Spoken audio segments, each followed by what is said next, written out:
Bayangkan terdapat dua orang melakukan kesalahan yang sama, namun salah satunya dianggap lebih jahat sedangkan yang satunya lagi dianggap hanya beruntung. Apakah itu adil?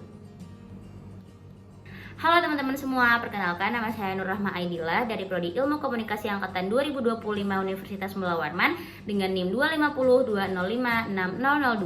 Hari ini kita akan belajar terkait The Paradox of Moral Luck. Moral luck adalah situasi ketika seseorang dipuji atau disalahkan secara moral karena tindakan atau akibatnya. Padahal hasil dari tindakan tersebut banyak dipengaruhi oleh faktor keberuntungan yang berada di luar kendalinya. Dengan kata lain, penilaian moral kita seringkali tidak hanya bergantung pada niat dan tindakan, tetapi juga pada hal-hal yang sifatnya kebetulan.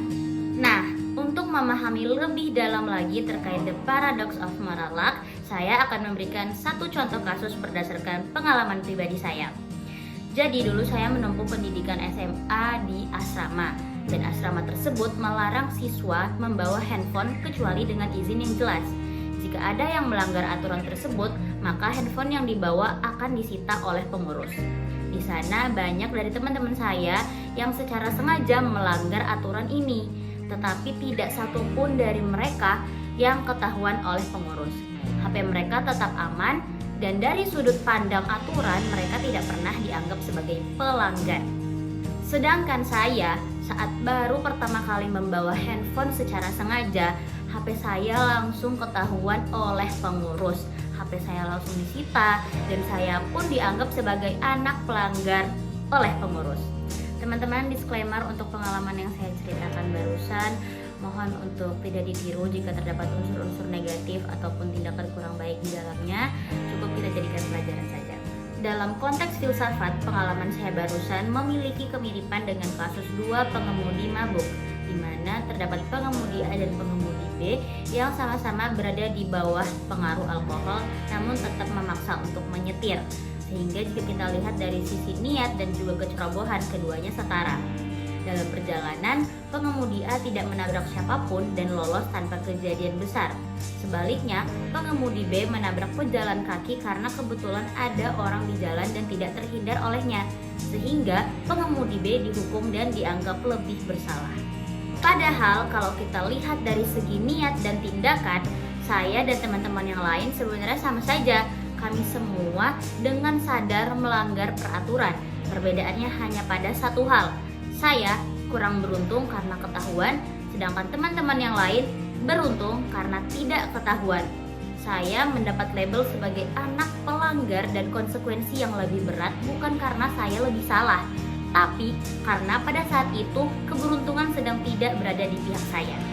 Nah, dari dua contoh tersebut tampak bahwa penilaian moral dan bentuk konsekuensi yang diberikan seringkali tidak hanya didasarkan pada niat dan tindakan, tetapi juga pada hasil yang muncul karena faktor kebetulan.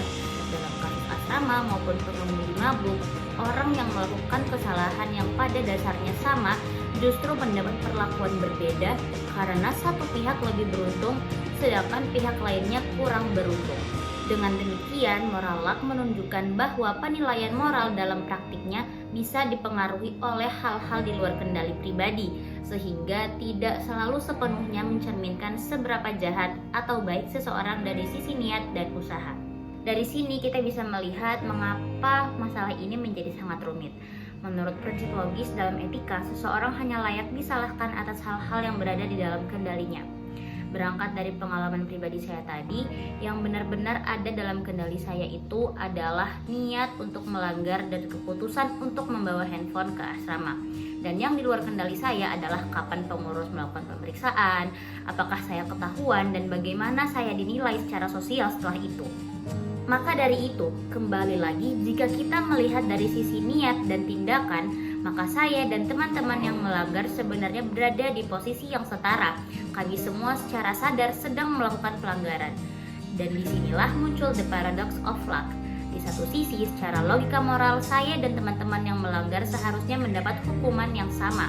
Tetapi di sisi lain, secara sosial, saya justru dianggap lebih salah hanya karena saya kurang beruntung. Karena saya ketahuan oleh pengurus, sedangkan mereka beruntung karena tidak ketahuan. Inilah yang membuat moral luck menjadi begitu paradoks. Penilaian moral kita seringkali tergantung pada keberuntungan, bukan hanya pada tindakan dan niat yang sebenarnya berada di bawah kendali pelaku. Selanjutnya, solusi yang menurut saya masuk akal untuk paradox of moral luck adalah tetap menilai seseorang dari niat dan tindakannya, bukan hanya dari hasil akhir yang terjadi. Teman-teman saya yang tidak ketahuan memang tidak mendapatkan sanksi, tapi dari segi etika mereka tetap melanggar yang sama seperti saya. Perbedaan satu-satunya adalah keberuntungan, bukan tingkat kesalahan moral. Kemudian solusi yang bisa kita terapkan secara kolektif, terutama sebagai masyarakat, kita dapat menerapkan sistem of praise and blame untuk menjaga norma dan tanggung jawab bersama. Kuncinya ada pada keseimbangan, mengakui bahwa hasil bisa dipengaruhi oleh keberuntungan, tetapi tetap menegaskan bahwa tindakan dan niat juga harus menjadi standar utama penilaian moral.